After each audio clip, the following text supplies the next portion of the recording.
कशिश news में आपका स्वागत है। मैं हूं अनुराग। हम आपको 7वें चरण की शिक्षक बहाली से जुड़ी तमाम खबरें दिखा रहे हैं। लगातार अपने प्लेटफॉर्म, तमाम जो प्लेटफॉर्म है हमारे सोशल मीडिया प्लेटफॉर्म, टीवी, तमाम जरियों से हम दिखा रहे हैं कि आखिर 7वें चरण की शिक्षक बहाली का क्या मामला है, कहां लटक रहा है, कब तक होगा, ये तमाम चीज़ें हम आपको दिखा रहे हैं। पिछले दिनों शिक्षा मंत्री का बयान हमने आपको सुनवाया था। सत्र के दौरान जब उन्होंने बयान दिया था, उसमें उन्होंने कहा था साफ तौर पर कि अभी कुछ महीने देरी हो सकती है।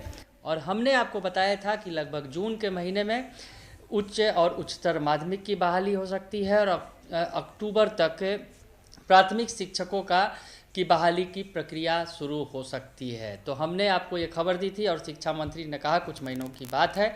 तो ऐसे में हम आपको आज एक और नया अपडेट देने के लिए बैठे हैं कि आखिर जो इस मामले में क्या कुछ हो रहा है, शिक्षा विभाग क्या कर रहा है, क्या पहल की जा रही है और क्या प्रक्रिया अभी जारी है। दरअसल इस मामले में जो 7वें चरण की शिक्षक बहाली की प्रक्रिया है, उसमें सरकार चुप नहीं बैठी है, सरकार काम कर रही है। जैसा कि उन्होंने कहा है, शिक्षा मंत्री ने पिछले दिनों, जो प्रोफेसर चंद्रशेखर है, उन्होंने ये भी साफ साफ बता दिया कि कुछ महीने का वक्त लगेगा, लेकिन बहाली की प्रक्रिया हम जल्द शुरू करने के लिए कोशिश कर रहे हैं। और सबसे बड़ी बात जो नियमावली की, जी हाँ, नियमावली की, कि नियमावली अगर तैयार हो जाता है तो बहाली की प्रक्रिया आसान हो जाएगी। यानी जो प्रक्रिया सरकार की तरफ से चल रही है उसमें मुख्य भूमिका जो है नियमावली की है।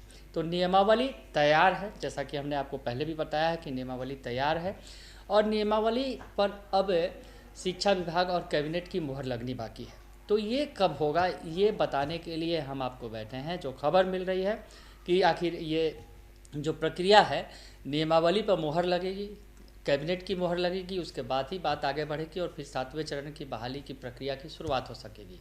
क्योंकि नियमावली में बहुत सारे जो प्रावधान हैं नए हैं।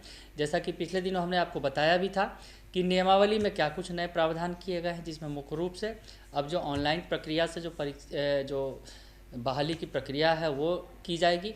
और अगर नगर पंचायत या फिर ग्रामीण इलाकों में सरपंच, मुखिया और शहरी इलाकों में मेयर के ज़रिए अगर बहाली जो होती थी वहाँ पर आवेदन देना होता था, वैसे में आपको ऑनलाइन आवेदन देना होगा और सेंट्रलाइज प्रक्रिया होगी। यह सबसे मुख्य बात होगी इसके अंदर की। लेकिन इस बीच ये जो हम आपको बता रहे हैं कि आखिर जो मांग हो रही है, लगातार हंगामा हो रहा है और इस मुद्दे को जो है बीजेपी, जो मुख्य विपक्षी दल है बिहार की, वो भी मुख्य तौर पर ले रही है। सदन में भी इस मामले को उठाया जा रहा है, हंगामा हो रहा है। हालांकि इस बीच जो शराबबंदी के बीच जो मौतें हुई हैं जहरीली शराब से, उस मुद्दे ने ज़रूर तमाम मुद्दों को ढक दिया है। लेकिन शिक्षक बहाली की, जो 7वें चरण की शिक्षक बहाली की मांग भी काफ़ी तेज़ है और इस मामले पर सरकार कहीं ना कहीं विपक्ष के निशाने पर है। इस बीच जो अभ्यर्थी हैं, जो सीटेट, बीटेट और एस्टेट के अभ्यर्थी हैं, उन्होंने भी मोर्चा खोल रखा है। वो लगातार मांग कर रहे हैं। सीटेट, बीटेट और एस्टेट के अभ्यर्थियों ने भी मोर्चा खोल रखा है। उनकी मांग है कि सरकार जल्द से जल्द इसकी घोषणा करे, ऐलान करे 7वें चरण के शिक्षक बहाली की। इस बीच आपको एक बड़ी खबर बताएं कि जो खबरें आ रही हैं, दरअसल शीतकालीन सत्र चल रहा है और शीतकालीन सत्र का आखिरी दिन सोमवार को होगा। जी हाँ, सोमवार को आखिरी दिन होगा और इस आखिरी दिन के बाद सरकार कभी भी नियमावली, जो सरकार जो शिक्षक 7वें चरण की शिक्षक बहाली के लिए जो नई नियमावली बनाई गई है, उस पर मुहर लगा सकती है। बड़ी खबर आपको बता रहे हैं कि शीतकालीन सत्र समाप्त होने के तुरंत बाद जो शिक्षक बहाली के लिए, 7वें चरण की शिक्षक बहाली के लिए नई नियमावली बनाई गई है, उस पर मुहर लगाई जा सकती है। शिक्षा विभाग ने इस नियमावली को काफ़ी पहले तैयार कर लिया है और अब इस पर कैबिनेट की मुहर लगनी बाकी है। हम आपको खबर लगातार देते रहे हैं। तो अभी आपको बताएं, जिस तरह से शिक्षा मंत्री ने पिछले दिनों कहा था कुछ महीने की देरी हो सकती है, लेकिन सबसे बड़ी जो प्रक्रिया है, जो प्रक्रिया चल रही है और प्रक्रिया के तहत जो नियमावली बनाई गई है, नई नियमावली तैयार की गई है, उस पर शीतकालीन सत्र के बाद, समझ लीजिए, ध्यान से सुन लीजिए, शीतकालीन सत्र के बाद, जो शीतकालीन सत्र सोमवार को समाप्त हो जाएगा, उसके बाद कभी भी उस नई नियमावली पर कैबिनेट की मुहर लग सकती है। तो बड़ी खबर है ये। और नियमावली पर मुहर लगने के बाद जो 7वें चरण की शिक्षक बहाली की प्रक्रिया आगे बढ़ जाएगी और फिर बहाली की जो प्रक्रिया आगे होगी और काउंसलिंग की जो बात आएगी, ऑनलाइन आवेदन की बात होगी। इस संबंध में जो सरकार की तरफ से उसके पहले नोटिफिकेशन जारी किया जाएगा।